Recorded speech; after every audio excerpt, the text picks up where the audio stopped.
I tested every single workout on planet Earth, and today we're going to be comparing them all to see which workout burns the most calories and which one's going to actually help us achieve those fitness goals that we so deep down want to achieve. We'll be rating each type of workout on the level of fun, discomfort, focus, meaning whether or not we need to actually use our brain while performing the workout, or if we can just simply shut off the brain and let our mind wander, and well, calories that a girl like me burns throughout each type of exercise. Now, something to keep in mind is that if you want to burn calories to lose fat or lose weight, what you eat is going to determine whether or not that's going to happen. Starting off with every fitness girlie's favorite HIIT workouts. I've done a full month at F45, a full month at Orange Theory, months and months of HIIT trainings in Denmark, and really all around the world. Calories burned 300 to 400 an hour. Fun scale, I would give it an 8. I think because in these group classes, the energy from the people is just fire. The focus level, a 4. You just gotta follow along, really. And just keep in mind that all of this is like my personal experience and my personal body and preferences. So I know that your rating system would probably be very different than mine. I'm just giving my opinion. And my hope is that from you watching this video, you're gonna be inspired to try something new tomorrow or this week. Sprints. Let's just say it as it is. Discomfort level is at an all-time high. I would give it an 11 if that's allowed. And for funness,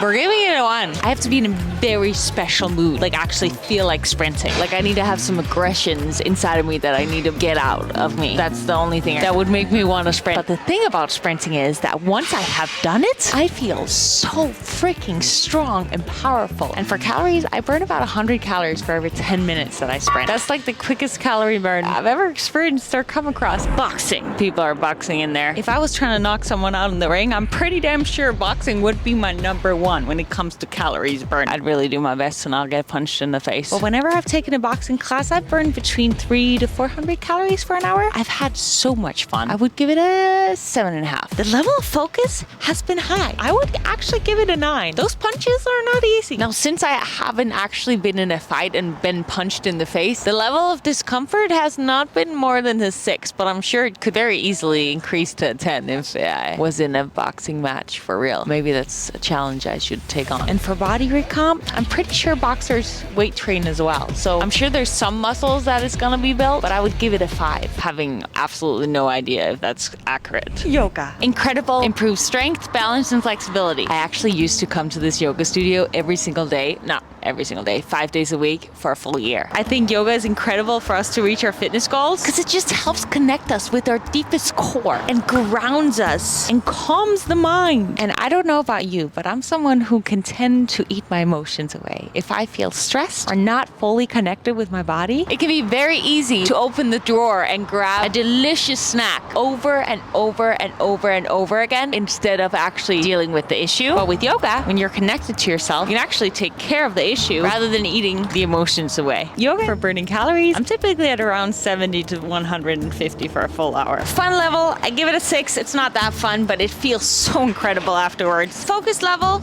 also a 6, I would say. If you're not focused, then you may be doing other poses than what everyone else is doing. Level of discomfort, 3.5. Could be higher if it's an intense yoga class. And for body recomp, I'd give it a 4 as well. But for mental health, a 10. That's for sure. We all love a stair session, or do we? I actually recently have been enjoying my stair sessions because I bring an iPad and then I do a ton of work on there. We put it on a level 12 and then I hang and then I stay here for like 30 to 60 minutes. And honestly, if I were to rate it when it comes to productivity, I would give it a 10 because getting work done while you're moving, that's a win-win if you ask me. Fun level, it's very boring, but if you work or do something you're passionate about, it could be easily in the 8.5-ish. Discomfort, I want to give it a 6. It's not bad. And focus level, 2, because you can trip. I've done that many times.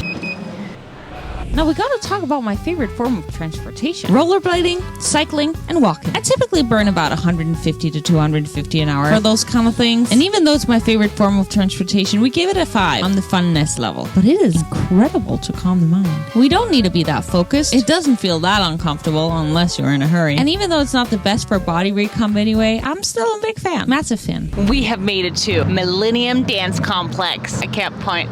Wait, why does that look so weird? There we go. Because we're going to talk about dance. My favorite type of cardio in some situations, and I'll tell you why. The number one reason why I love to dance is because of the music, the feeling. I can't actually even explain it. It just, you emerge in the song, in the moment. It just feels so good. Hypes you up, am I right? I burn around 400 calories per hour of dancing, depending on the intensity of the choreo. And I give it a 10 out of 10 when it comes to the level of fun. Now, the level of focus is the reason why it's not always my favorite type of cardio, because when you go to dance classes at places like Millennium Dance Complex, you learn so much choreography in 1 hour or an hour and a half that your brain has to be switched on. So the level of focus in those kind of dance classes is a 10 out of 10. And sometimes if I've been working really hard for a long time on my computer, all I need is to just let my mind go. And that's why sometimes a jog, a hike, a Stairmaster, a gym session is just the thing that I need in that moment. For the level of discomfort, my heart rate goes so high when I'm dancing, but you don't even feel the discomfort because you're just so immersed in the song and focusing on the choreography. So 6, even though my heart rate would say that it's a 10. And for body recomp, this is something a lot of people get wrong. They think that dancers just have a good body because they dance, but really it's just pure cardio, really. So I had to start weight training for me to recomposition my body. Let's talk about cycling. If you're looking for a party workout that hypes you up, a spin class in Los Angeles may be the thing you need to go do. I will say the Danish quality of a spin class is my favorite, but in America, they go hard when it comes to the party vibes. You're spinning?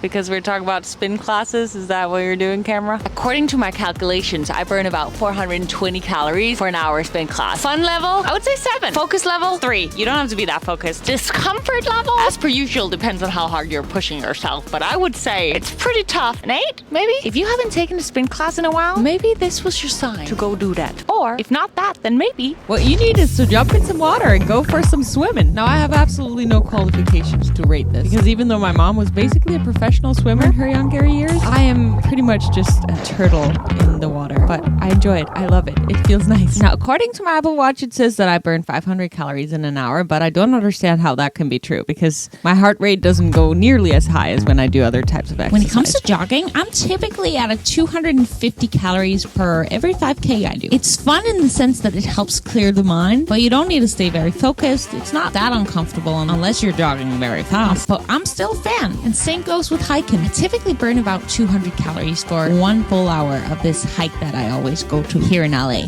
Next up, weight training. Oh, that's a tough one. The thing about weight training, though, is that maybe you don't burn that many calories as you're working out because your pulse doesn't get as high. But if you followed my journey over the last maybe 4 months, you know that I've built a lot more muscle and lost fat. You can see on my DEXA scans here that because I've developed more muscle, my resting metabolism went from 1,355 to now a little over 1,400. And the more muscle we develop, the more we burn at rest. So even though I burn anywhere between 200 to 400 calories in a training session, depending on whether we're doing upper body or a heavy leg day, because the more muscle we build, the more we're going to be burning just at rest as we're sleeping. Discomfort level can get up to a 10, but it can also be a simple 3 if we're chilling about it. Funness? I think that depends on whether or not we have a goal that we're really, really excited about. If we do, I think we get excited to work out. And I think it also comes with time, like with any other workout. Like the more into boxing we get, the more exciting it gets to do it, right? The more into dancing we get, the more exciting it gets to do it. The more into weight training we get, or the more it becomes a habit, I think the more fun we also have. That's not to say that we don't sometimes need a break, because I think it's always a very good idea to change up sometimes. Focus level? I mean, if you have your plan written down, you only really have to focus during each set. So I'd give it a 5, because you can still be in your own little world bubble as you work out. For body recomp, 10 out of 10. When it comes to sports like soccer, basketball, volleyball, I mean, it depends on how into the game you are. But in average, whenever I've played sports, it's about 300 to 500 an hour. I get aggressive on the field. It's fun. We give that a 9. We gotta stay focused. When it comes to the discomfort, it's kind of like with dancing. Because I'm so focused on the game, I don't focus on my lungs having a challenging time. And I'm pretty sure most sports athletes, they go to the gym as well to develop muscles. So on the body recomp, we're giving it a 6. I've done CrossFit a few times, and I burn around 400 calories per hour. It's a good workout. Great for body recomp. So which workout is best? Well, to answer that, let me first say that if you're someone who's trying to use your workouts to recondition your body or maybe even lose weight, in case you're new here, you're currently watching day 6 of my 30 days videos in 30 days, where every single day I'm giving away one of my training programs that come with my nutritional guide and journaling challenge, as your mindset and diet just plays a massive role in achieving any fitness goal. All you have to do is like, comment, and subscribe. And maybe I'll send you the program tomorrow. And feel free to come back and do this on every single video for a bigger chance to win. And while I share a ton of my diet and mindset tips in the first 5 videos that I've posted on my channel, so feel free to go back and give them a watch, and stay tuned for a ton more videos to come during these next 25 days. Because my belief is that I think that any type of movement that you feel bring the absolute most value to your life is in fact the type of movement you should be doing. Because working out is about so much more than simply looking a certain way, and to me a lot more about developing a new level of self-belief that you're capable of challenging things. It's about the mental clarity, joy, and energy flow that comes from that daily dose of moving this beautiful home that you get to live inside of. Thank you so much for watching, and I will see you again tomorrow.